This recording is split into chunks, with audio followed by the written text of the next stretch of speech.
Hello everyone, class 7 students, very good morning to all of you. आपने जिस तरह से पिछले चैप्टर्स की वीडियोस की हैं उसी तरह से ये चैप्टर 16 भी आपने करना है। It's very interesting chapter and very important also. Back exercise के अलावा चैप्टर के बीच में से जो इम्पॉर्टेंट चीज़ें हैं वो मैंने कवर अप करने की पूरी कोशिश की है और आप भी पूरा ध्यान दोगे इन क्वेश्चंस पे। आपके चैप्टर का नाम है वाटर अ प्रीशियस रिसोर्स। प्रीशियस यानी बहुकीमती, बहुमूल्य, मतलब वो हम उसको नज़रअंदाज नहीं कर सकते अगर हम इसकी तरफ ध्यान ना दें, फोकस ना करें, हम वाटर को प्रॉपरली मैनेज ना करें, ठीक है, कंजर्व ना करें, तो ये वाटर नेचुरल जो रिसोर्स है इसकी शॉर्टेज होने वाली है। काफ़ी हिस्सों में इस शॉर्टेज को नाउ अ डेज भी फेस किया जाता है।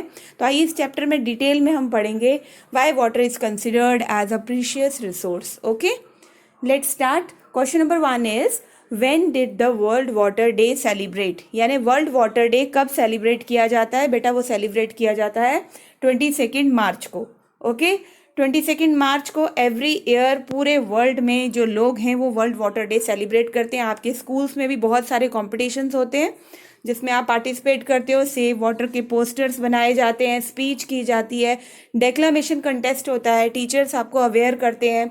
तो आपने भी अपनी फैमिली मेम्बर्स को अवेयर करना है, अपने फ्रेंड्स को अवेयर करना है कि हम लोग जो हैं 22 मार्च को वर्ल्ड वाटर डे सेलिब्रेट करते हैं। क्यों करते हैं ये भी हम आगे देखेंगे, why it's important to celebrate world water day. Question number 2 is what is the amount of water recommended by the United Nations for drinking, यानी यूनाइटेड नेशंस ने पानी का कितना अमाउंट हमें रिकमेंड किया है, पीने के लिए हमें कितना पानी चाहिए मिनिमम एक दिन 1 पर्सन के हिसाब से। तो बेटा मिनिमम 50 लीटर्स एक इंसान यूज़ कर सकता है पर डे, एक दिन में।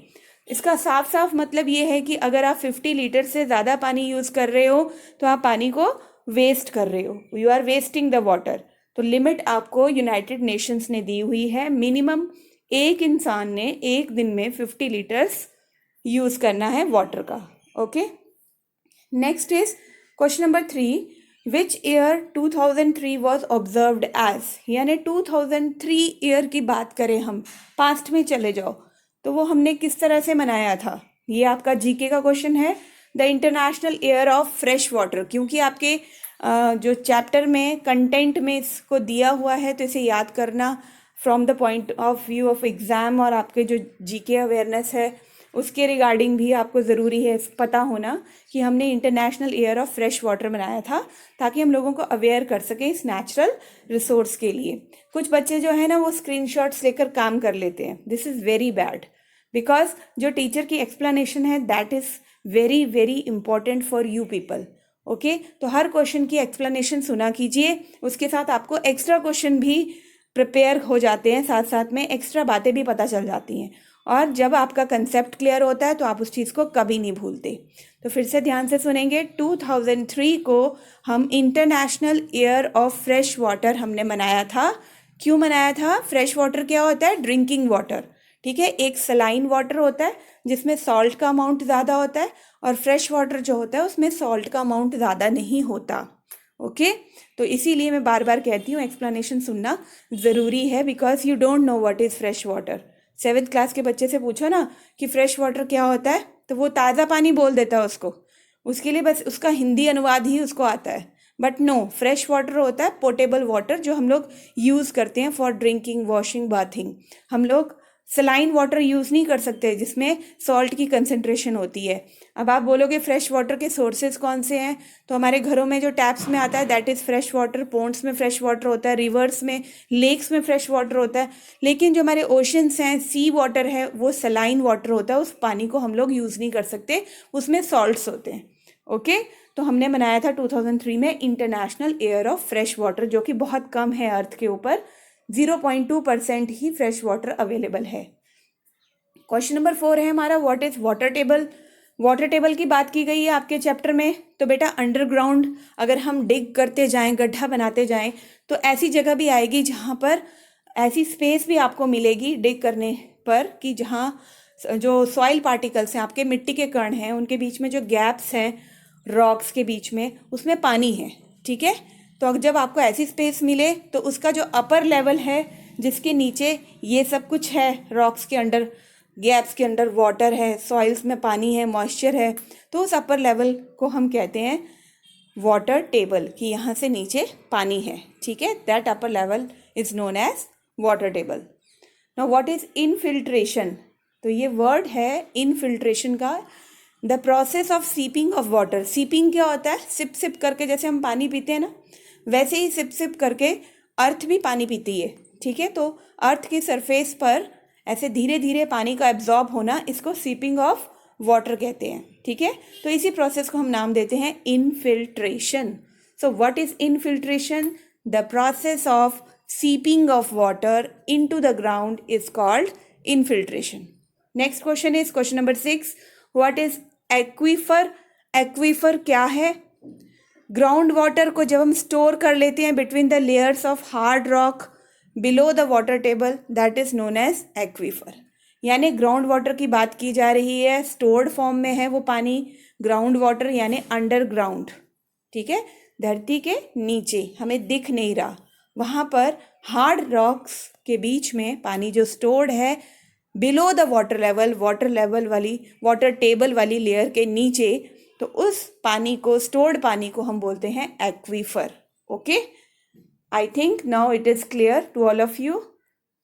Next is question number 7, define drip irrigation. बेटा ड्रिप इरिगेशन, इरिगेशन का मतलब होता है सिंचाई करना, यानी क्रॉप्स को पानी देना, ठीक है। एक तो हम अपने गमलों में पानी देते हैं ना, उसको हम बोलते हैं वाटरिंग द प्लांट्स, ओके। लेकिन जब लार्ज स्केल पर क्रॉप्स लगाई जाती हैं, चाहे वो वीट है, मेज़ है, शुगर केन है, और भी कोई दूसरी फसल है, उसको जब हम लार्ज स्केल पर पानी देते हैं ना, वाटरिंग करते हैं, तो उसको हम कहते हैं इरिगेशन। अब इरिगेशन के बहुत सारे डिफरेंट मेथड्स हैं।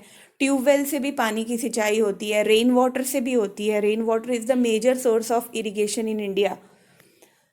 तो एक मेथड ड्रिप इरिगेशन भी होता है। तो आइए देखते हैं, ये क्वेश्चन आपकी बुक में मेंशन है, इसलिए आपको पता होना चाहिए। You have to define this, what is drip irrigation, यानी ड्रिप इरिगेशन क्या होती है, ये आपको इसकी परिभाषा लिखनी है, डिफाइन करना है। तो इसका आंसर है बेटा, it is a technique of watering plants by making use of narrow tubings which deliver water directly at the base of the plant. जहाँ पर प्लांट की रूट्स हैं, प्लांट की रूट्स प्लांट का बेस होती हैं, वहाँ पर अगर हम नैरो ट्यूबिंग्स यानी छोटी छोटी पानी की ट्यूब्स के थ्रू अगर पानी को पहुँचा दें, ठीक है, और प्लांट्स को वाटरिंग कर दें, तो इस टेक्निक को हम बोलते हैं ड्रिप इरिगेशन, ठीक है। इससे होगा क्या? It is the best method to conserve water. क्योंकि आप ये सोचो, वाटर वाले चैप्टर में ड्रिप इरिगेशन को क्यों मेंशन किया गया? वो इसलिए मेंशन किया गया क्योंकि ये बेस्ट मेथड है, इससे पानी वेस्ट नहीं होता, डायरेक्टली रूट्स को पानी मिलता है, इधर उधर नहीं जाता। तो अगर हमने पानी को बचाने की बात करनी है, कंजर्व करने की बात करनी है, तो हम क्या बोलते हैं? Drip irrigation is the best method. Next question number 8 is give 2 water wise habits. आपको 2 वाटर वाइज हैबिट्स बतानी है। वाटर वाइज का मतलब जो पानी को वेस्ट ना होने दें। तो turn off taps while brushing, जब आप ब्रश करते हो तो आपने क्या करना है? आपने टैप्स को बंद कर देना है। ये नहीं कि ऑल द टाइम ब्रशिंग आपका टैप भी चल रहा है बराबर, जब ज़रूरत है तभी उसको ऑन करो। Then mop the floor, mop का मतलब होता है पोछा लगाना, ठीक है, गीले कपड़े से इंस्टेड ऑफ वॉशिंग, ठीक है। आप ऐसे ही पाइप लगाकर पानी छोड़कर वॉश करते हो जब अपने फ्लोर्स को, तो ज़्यादा पानी वेस्ट होता है, उसकी जगह mop the floor instead of washing, पोछा लगाना ज़्यादा बेटर है। क्वेश्चन नंबर 9 देखिए, what is the need of the hour regarding water. Need of the hour यानी इस समय क्या ज़रूरत है हमें, सबसे इम्पॉर्टेंट क्या है हम regarding water. The need of the hour regarding water is that every individual should use water economically, यानी हर एक इंसान को, हर एक व्यक्ति को, हर एक पर्सन को इकोनॉमिकली मतलब बड़े ध्यान से पानी को यूज़ करना है properly. Question number 10, name the 3 states of water. It's very important. 3 states mention किए हैं आपकी बुक में कि पानी की 3 स्टेट्स क्या होनी चाहिए, क्या होती हैं, आपको मालूम ही है। सॉलिड अगर स्टेट बात करें तो वाटर को जब फ्रिज में आप देख सकते हो, सॉलिड फॉर्म वाटर की आइस फ्रीज़र में देख सकते हो। लिक्विड फॉर्म आप घरों में देखते ही हो, जो पीते हो आप पानी, वो वाटर की लिक्विड स्टेट है। और वाटर वेपर क्या है? गैस, ठीक है। जो गैस निकलती है दैट इज वाटर वेपर। तो these are your important 10 questions. Okay, तो आप इस तरह से इस पूरी असाइनमेंट को अपनी फेयर नोटबुक में करिए और फुल एक्सप्लेनेशन ज़रूर सुनिए इसकी, because concept clearance is my basic purpose. मेरा पर्पस है आपको वीडियोस प्रोवाइड करके आपके कंसेप्ट्स को क्लियर करना, ठीक है। और आपने सिंपली इसको चीट करके नहीं लिखना है, क्रैम करके याद नहीं करना है, अंडरस्टैंडिंग पे ज़्यादा फोकस करना है। Thank you, have a nice day.